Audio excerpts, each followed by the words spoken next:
Warriors edition brought to you by Toyota. The Warriors wind up losing by 30 tonight. They fell behind right away. They were down 16-4. By the time TNT even brought their audience here, after the Philadelphia win at overtime over Brooklyn, the Warriors were down 31-11. It would go to 38-13, 25, and they wound up losing by 30. So welcome. They're going to come outside of Chase in moments here. Warriors are back home post All-Star break to start a 4-game homestand. And obviously they were drubbed tonight. Greg Papa, the Hall of Famer, Chris Mullin. The game was on TNT tonight, so Kalena Azubuike, we're thrilled to have him join us for the game tonight. It just wasn't very competitive. It's interesting to watch the Rockets since they've gone small ball in the way they play clearly 5 out. They've got Harden on the ball or Westbrook, and they've got 2 shooters above the break. They've got 2 in each corner, and they're like the riflemen. They're cocked and loaded, and one of those guys are driving and pitching, and they're just looking for the 3-ball all night long. Well, I think with the subtraction of Capella and not playing a 5-man, when Harden and Westbrook drive, they're so wide open, it makes their decisions much quicker. So they're getting to the rim in 1 and 2 dribbles as opposed to pound the ball. And when they get there, it's clear as day if they get all the way to the rim. As you say, Pop, they've got shooters all around the perimeter ready to just catch and shoot. So tonight is exactly how they want to play. Now, it was a bad matchup for the Warriors because what was happening, they were just getting beat so quickly off the dribble, everything. They had the layups and the threes. But we'll see if it could work long-term into the playoffs. At times, the Warriors were trying to force in one direction, but they were actually giving them the direction. It's a fine line between forcing and actually giving, and that was a struggle. But the small ball thing worked to perfection tonight, really on both sides of the floor. Offensively, they were double-teaming James Harden at times, and James Harden would get off of it, and they would just move the ball. The Warriors were a step slow. They couldn't keep up with the ball, and then even the drivers, if Russell Westbrook gets it, the Warriors are playing off of him. But because the Warriors are rotating, he's able to get the angle, get to the basket, and then draw the defense in again, kick it back out. 49 threes. I said they're going to go 50. I should get a half a point on that. Come on now. Way off. You weren't even close. They made 25, and the Warriors only made 7, so that's a struggle. Now, on the other side, the Warriors weren't able to attack their switching defense. You got to get a little more creative. At times, the Warriors would ball screen and then re-screen, and that worked a few times, but not enough. They weren't as creative, slipping the screens, just taking advantage of the fact that you know they're going to switch. So there's different things you can do, move without the ball, cut when you need to, so the Warriors can get better there. But they played hard. The Warriors played hard, and that's always been their MO, and the guys kept playing hard even till the end. I thought Jordan Poole played well. Eric Paschall had a nice game. Toscano Anderson, you were talking about his defense. He was really good on that side. Well, small sample size, but I think what it's done for the Rockets is they're either getting all the way to the rim for a nice clean layup, or you saw tonight Westbrook a lot taking nice, comfortable 12 to 15 foot open jump shots. So it's kind of eliminated decision making. So they're not looking for the lob. They're actually down to 2 decisions now: get to the rim, shoot your little pull up, or kick out for threes. Yeah. The Warriors have eliminated the Houston Rockets 4 of the last 5 years in the playoffs, and a couple of years ago it went 7 in the Western Conference Finals. But they're hardy and whole right now. They've reconfigured their group. They're going small, and the Warriors are trying to get healthy. And we had news today coming out of the All-Star break. The Warriors promised us that they would give us a update, a reevaluation on Klay Thompson on News Alert. They're going to play Rochambeau. Steph's coming back in a couple of weeks, but Klay, I lost again. Klay's done for the year. So they said they were going to reevaluate him at the All-Star break. They did reevaluate him, and the evaluation confirmed. The Warriors sent a press release out at 5:30 today that Thompson is making good progress and is right on track with his rehabilitation timeline. He will not play the remainder of this season, but is expected to return to action for the Warriors next year when training camp begins in late September. So we were there in Toronto, Kalena, when, or actually it was at Oracle Arena when he got hurt. KD got hurt in Toronto. But the last game ever at Oracle Arena when he got hurt, that was June the 13th. So to think that he would be able to come back, the season ends April the 15th. So the timeline for an ACL is a year. So really, they just confirmed today what we all knew anyway, that Klay's not going to play this year. Yeah, that's smart. He shouldn't play this year. And he's obviously attacking his rehab. And next October, he'll be 100%, maybe USA basketball this summer, but we'll see.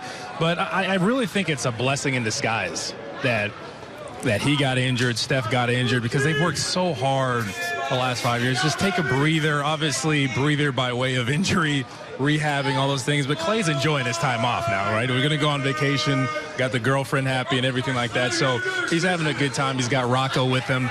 Rehab, have a good time, and come back rejuvenated, ready to attack another season and try to make another run. I think, look, he gets the time to map out this next few months to get his body right. And I think what it also does, it eliminates the daily question for the existing players and staff, right? So this is what we all know is the right thing to do. And now Clay, like you said, Clay, he's working really hard to get back. The one thing about Steph and Clay, you know they're just dying to play basketball. That's the thing that makes them tick. They love the competition. They just love the camaraderie. So when they're ready, they'll be good to go. All right, 5:45. Steve Kerr met the media inside the Bill King interview room. The Warriors sent the release out at 5:30. There was a report earlier in the day from Mark Stein, but obviously the first question they asked Steve Kerr about making it official that Klay Thompson is out for the rest of the year. Steve, it feels like you've explained all season that the ACL math made it very unlikely that Klay would return this season, but maybe there was a sliver of possibility. What made it officially official that he'll be out for the season? Just the determination by the trainers, the training staff, that even though he's coming along well, there isn't any chance at this point. So, we told you we'd have an update right after the All-Star break, and here's the update. And this is, as I said, this is what I expected from the beginning, given the severity of the injury and the timetable, the normal timetable. And so here we are, and it's no surprise. And Steve suffered an ACL tear when he was a player, so he knows. Monty Poole has a new story fresh if you download the My Teams app. And what you were talking about, Kalena, the upside of Klay's absence. So one Splash Brother is out the year, and Steph may come back in a couple of weeks. They were both on the bench tonight, and Klay Thompson was there when a situation occurred midway through the fourth quarter, Mullin, into the fourth quarter, when Russell Westbrook got into it with Damian Lee. And I think Russ was talking to the Warrior bench. Klay was talking back a little bit. We saw Andrew Wiggins stare back at him, and Marquise Chris got into it. But we had an ejection. It was interesting. That's fact, right, for the game. For tonight, you have the history of the Oklahoma City Thunder with Westbrook, because Westbrook wasn't on those Rocket teams that got eliminated. But then you have the Houston Rockets being eliminated the last, 3 seasons? Yeah. Close, but not close enough. And so the Warriors have owned both those franchises the last 5 years. They've eliminated them. They've done it in spectacular fashion. So Klay and Steph, they sit over there, no, we're not in this game. We own you.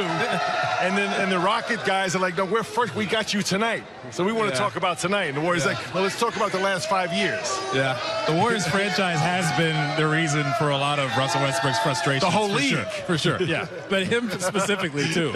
He's super salty. I love Toscano Anderson running in there and grabbing the ball. It's like, hey, why are you holding on to the ball? He's focused on who do you hit? Jordan Poole going to the basket there? Damian Lee. And a few security guards. Exactly. And they didn't want anybody to touch him. What was he doing there? He walked into Kevon Looney and he was like, why'd you touch me? Get off me, bro. What are you doing? We saw this pregame when he entered with the tie-dye shirt. Maybe a little hallucinogenic on the way in. Bad trip? Is that what you're saying? You know what I was expecting? Zaza Pachulia to come running off the bench and lay a hard screen on him. Right. We don't play that game. He might have stopped at Haight-Ashbury on the way home. Al Adels was in there, right? He should have run. He would have destroyer. All right, our first look at the Houston Rockets since they've gone Nelly Ball. I counted before the game. Welcome back, Sportsnet Central Warriors edition, brought to you by Toyota. And we asked, would the Rockets attempt 40 threes in the game? Kalena got a little bold and went 50. Man, right? You went 50? Yeah, they slowed down in the fourth quarter. They would have had it. They wound up 25 of 49. 50 piece or 50 cent? Do we give him a point for that, Mully, or would you deduct a point because he went large and missed it? Clay, give him 2 points. I'm gonna Dr. K, give him his points. I'm going to fall way behind if I don't get the points. Well, the amazing thing is the Houston Rockets are 25 of 49 on the 3-ball. We got a 3-point shooter here. We got them all cocked and loaded. And Dylan. That's Dylan. What's up, Dylan? Dylan's wearing the Mully jersey. Right. He's got the Steph Curry cheer card. Yes. The shooter. He's looking good. Dylan, where you from? Where are you from? Here? San Francisco. He's from San Francisco. Nice. Welcome. You're looking the Hardwood good. Classics. You're looking stylish. Dope.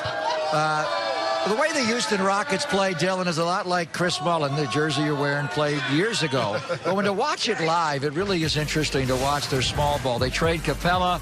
They go to this lineup. This is the way they're starting. They're all undersized. So you've got Harden on the ball, the Westbrook on the ball. Then you got three-point shooters just parked on the arc, 2 in each corner, and, 2, 1 in each above the break. I get into the paint, kick it out. You take a turn. If you want to try to drive it, you can do that. You can go one-on-one, shoot the 3-ball. So you're right. There's really no disguise. They're really predictable, but can you stop it? You got to be able to contain your dribbler and then contain it good enough to where you don't have to help off of shooters too much. You don't have to go so much ISO. Because the Warriors were doubling, now they were moving it. Harden would get off the ball, they would move it one more, the Warriors would be a step slow, and they get an open three-point shot. So a lot of their shots came off of those assists. 30 assists tonight, that's uncharacteristic, but because of the way the Warriors played and they were ready for it, they were able to attack it the right way. The other thing they do, they're very good foul shooters. So if you do guard them one-on-one and you get them inside the 3, you have to be okay with not fouling and make them make those 2-point shots. Well, they went 52, 51, 91. Yes. Tonight. Yeah. Right. Did you sign Dylan's jersey, by the way? Signed Take care of that, would you? This is the Hall of Famer, Chris Mullin. That's what he's waiting for. While you're signing this, Chris, we're watching the Rockets do this, and Mike D'Antoni's a good coach, but you played under Don. You both did.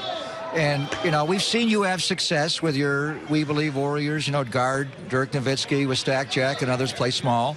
I remember you jumping center against Mark Eaton and Mario Elie guarding, in playoff series, Terry Cummings and Rod Higgins guarding David Robinson. So when you watch the Rockets tonight, do you go back 30 years ago and what you were doing with Don Nelson? Like a 7-footer. So you don't see as many guys like that.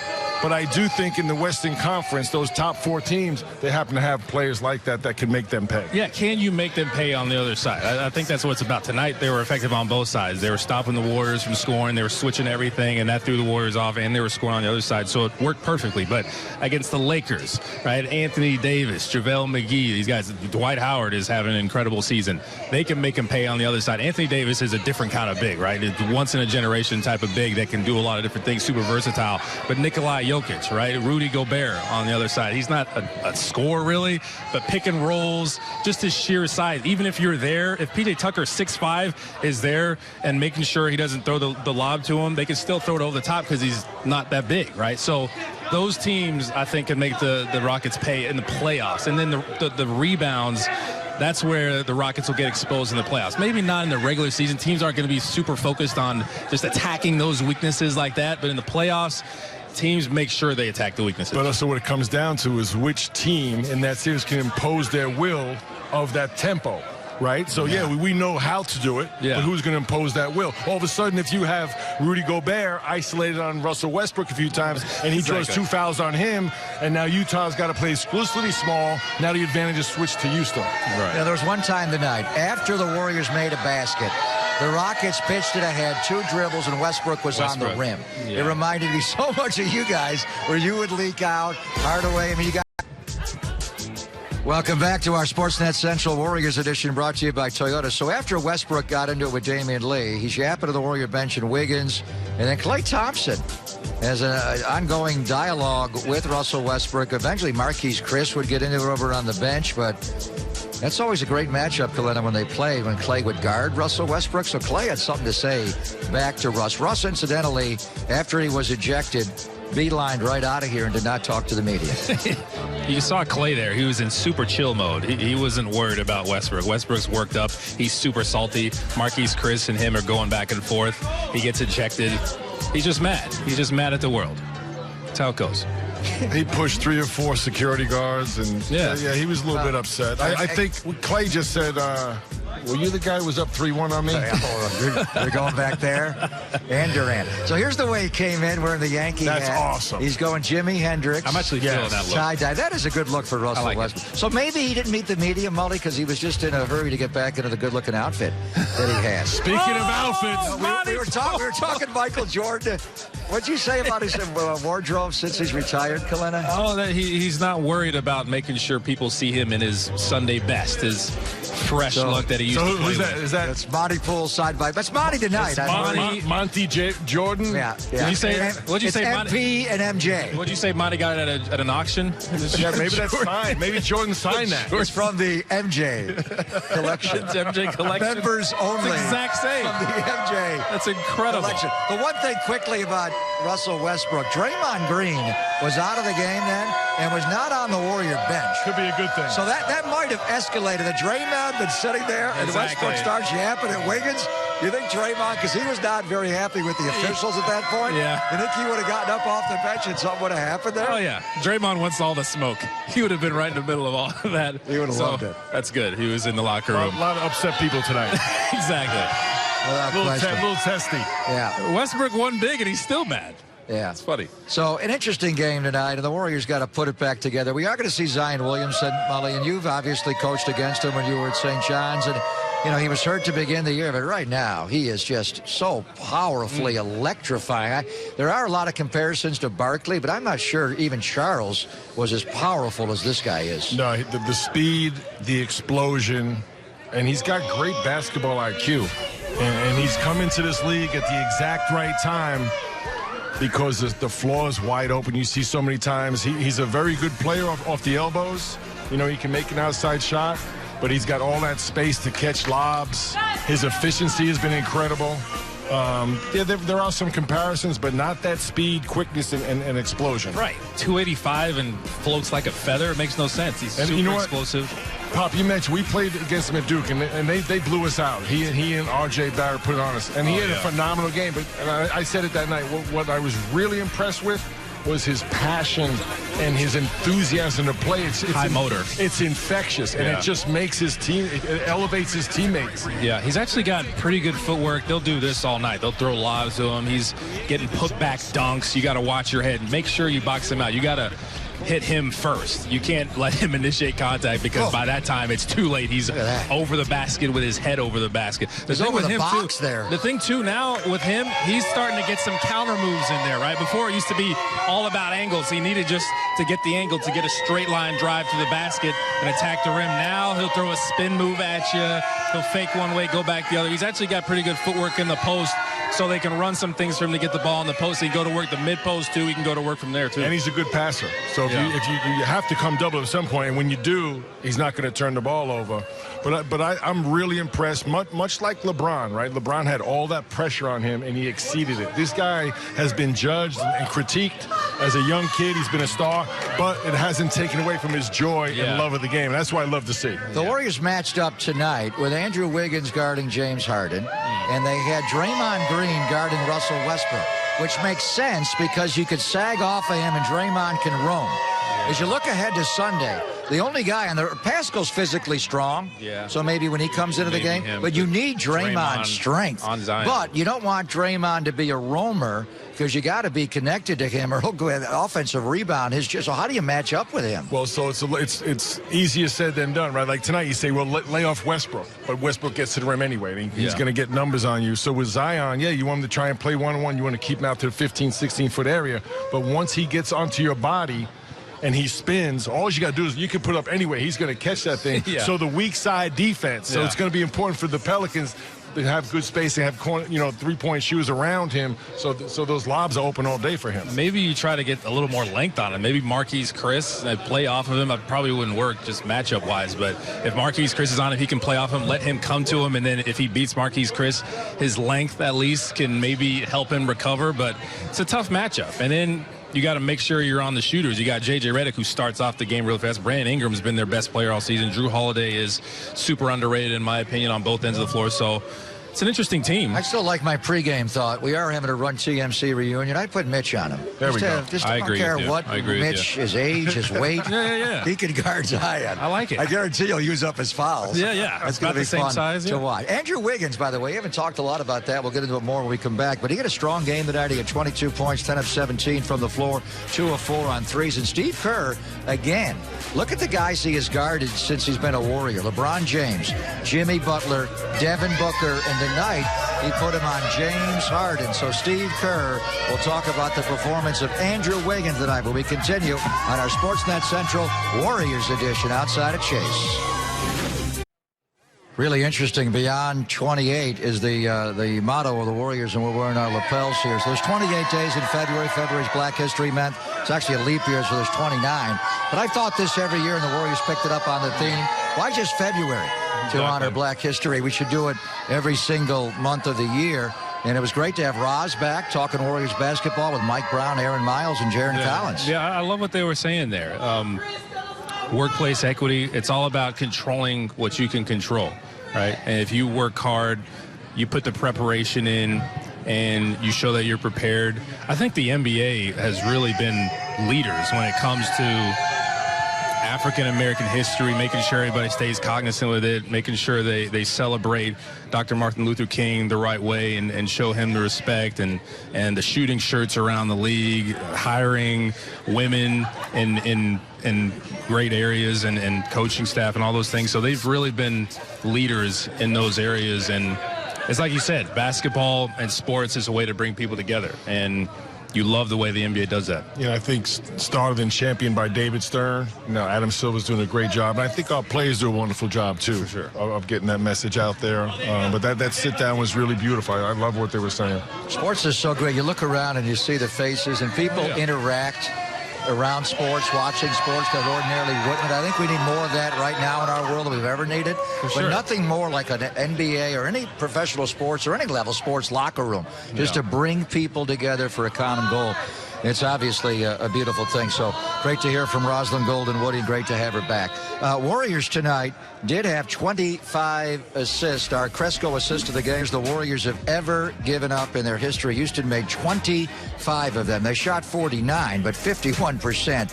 Just a magnificent game. Harden had 29 and 10. Westbrook had 21 and 10. And by the way, Russell Westbrook did talk to the media.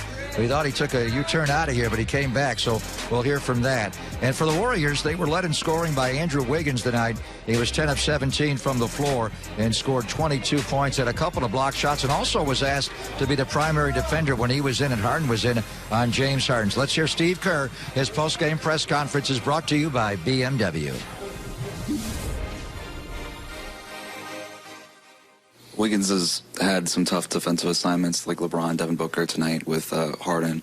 What's been your impression of him on that end of the floor so far? I think he's very good defensively.